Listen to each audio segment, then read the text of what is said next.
अस्सलाम वालेकुम everyone, welcome to my channel Faiza Waseem. आज की इस वीडियो में हम बात करेंगे about the introduction of distributed computing. Distributed computing में हमारे पास डिफरेंट कॉन्सेप्ट्स आते हैं। उन कॉन्सेप्ट्स की तरफ बढ़ने से पहले first of all we should know that what is distributed computing. तो आज की वीडियो स्टार्ट करते हैं और सबसे पहले बात कर लेते हैं अबाउट दी कंटेंट्स। ओके, तो आज हम जो डिस्कस करने वाले हैं बेसिकली उसमें हम बात करेंगे about the introduction of distributed computing, then we will discuss about the distributed systems, distributed data and distributed database, और finally we will discuss about the example applications. So let's start. अगर हम network basics की बात करें तो source encodes messages and destination decodes it. हमारे पास network में क्या होता है, एक हमारे पास सेंडर होता है, एक रिसीवर होता है। सेंडर हमेशा आपके मैसेज को इनकोड करता है और डेस्टिनेशन तक पहुंचाता है। डेस्टिनेशन पर जितने भी आपके मशीन्स होती हैं वो मैसेजेस को डिकोड करती हैं। नेटवर्क कनेक्ट कंप्यूटर्स, सब networks and other networks.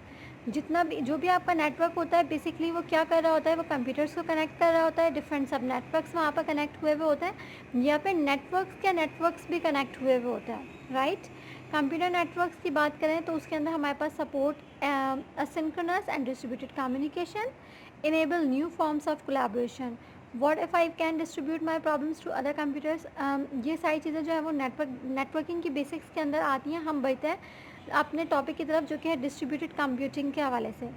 So what is distributed computing? नाम से पता चल रहा है डिस्ट्रीब्यूटेड मीन्स जो कि एक जगह मौजूद ना हो, एक से ज़्यादा जगह जो है वो डिस्ट्रीब्यूट हुआ हो।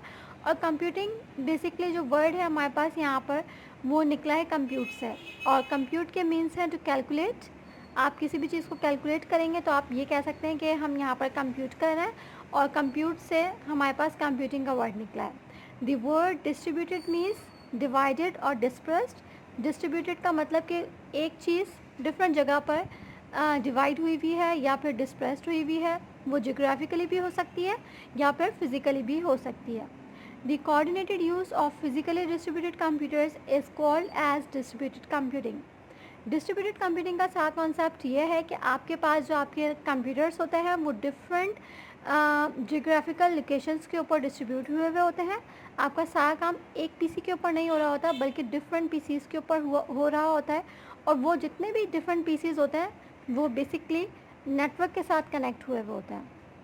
Distributed computing is a model in which components of a software system are shared among multiple computers to improve the efficiency and performance.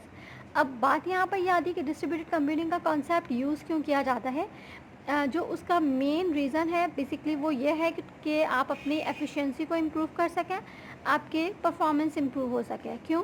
क्योंकि अगर आप एक ही पीसी के ऊपर एक ही टास्क परफॉर्म करते हो तो मे भी हो सकता है कि बहुत ज़्यादा लोड होने की वजह से आपका टाइम ज़्यादा लग जाए, आपकी एफ़र्ट ज़्यादा लग जाए, आपकी कॉस्ट ज़्यादा लग जाए। लेकिन जब आप सेम काम डिफरेंट पीसीज़ के ऊपर परफॉर्म करवाते हो जो कि डिस्ट्रीब्यूटेड हुए हुए होते हैं डिफरेंट लोकेशंस पर और कनेक्ट हुए हुए होते हैं बाय नेटवर्क, तो आपकी एफिशिएंसी भी इम्प्रूव हो जाती है, आपके टास्क की परफॉर्मेंस भी इम्प्रूव हो जाती है, आपका टाइम भी कम लगता है, और आपके बड़े से बड़ा लोड भी डिस्ट्रीब्यूट हो जाता है। ओके, डिस्ट्रीब्यूटेड कंप्यूटिंग यहाँ पर और ज़्यादा डिस्क्राइब हुआ है, उसको भी देख लेते हैं। Distributed computing has become a common term in today's programming vocabulary.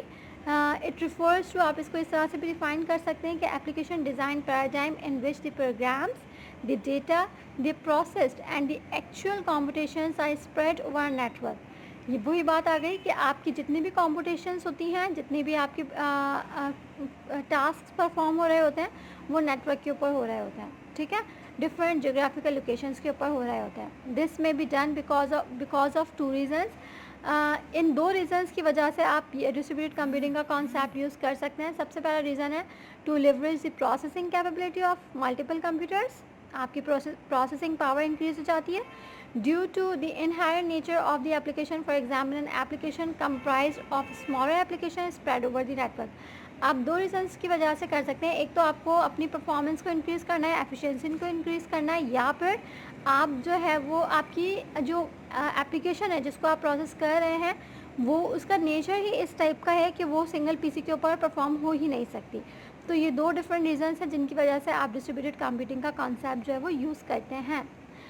Need of distributed computing mainly to cope with the extremely high demand of users in both processing power and data storage।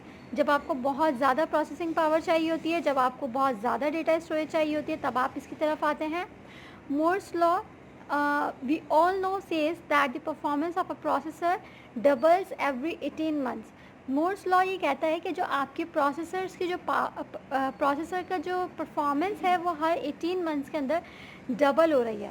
ये Morse law है, आप इसको Google कर सकते हैं अगर आप इसके बारे में और ज़्यादा पढ़ना चाहते हैं। यहाँ पर हमने जो है वो नीड ऑफ डिस्ट्रीब्यूटेड कंप्यूटिंग को पिछली वाली स्लाइड में काफ़ी डिटेल में डिस्कस कर लिया है। बात कर लेते हैं about the distributed computing system. Distributed computing system को आप बहुत आसानी के साथ डिफाइन कर सकते हैं कि बेसिकली ऐसा सिस्टम जहाँ पर डिस्ट्रीब्यूटेड कंप्यूटिंग का कॉन्सेप्ट यूज़ हो रहा हो, उस पूरे सिस्टम को आप कॉल करते हैं distributed computing system. A system of computers और devices in which we can do distributed computing, जहाँ ऐसा सिस्टम जहाँ पर आप डिस्ट्रीब्यूटेड कंप्यूटिंग के टास्क परफॉर्म कर सकें, उस सिस्टम को आप डिस्ट्रीब्यूटेड कंप्यूटिंग सिस्टम कहते हैं। A distributed system is a collection of independent computers that appears to its user as a single coherent system।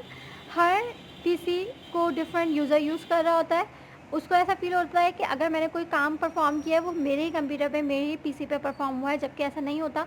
वहाँ पर वो डिफरेंट अदर पीसीज़ के साथ भी वो नेटवर्क के साथ कनेक्ट हुआ होता है, और जिसकी बेस के ऊपर वो आपका बड़े से बड़ा काम भी जो है का लोड जो है वो डिस्ट्रीब्यूट हो जाता है विद इन नेटवर्क।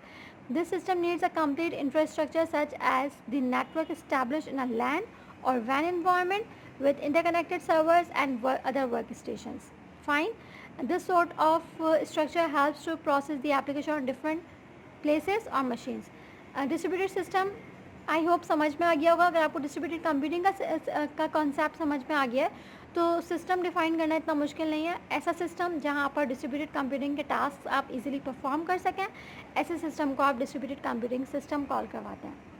अगर मैं बात करूं एग्जांपल्स ऑफ डिस्ट्रीब्यूटेड सिस्टम की, तो बेसिकली उसके एग्जांपल्स में हमारे पास आ जाते हैं social networking like Facebook, distributed file systems like Hadoop, cloud network, grid computing, Google bots, Google indexers, etc. I hope this video is clear to all of you। Distributed computing का introduction समझ में आ गया होगा। इंशाल्लाह हम next video में next topic को discuss करेंगे। अपना ख्याल रखिएगा, मुझे दुआओं में याद रखिएगा। वीडियो से रिलेटेड फीडबैक आप अपना शेयर कर सकते हैं हमारे साथ। इंशाल्लाह हम नेक्स्ट वीडियो में मिलेंगे। अपना ख्याल रखिएगा। अल्लाह हाफ़िज़।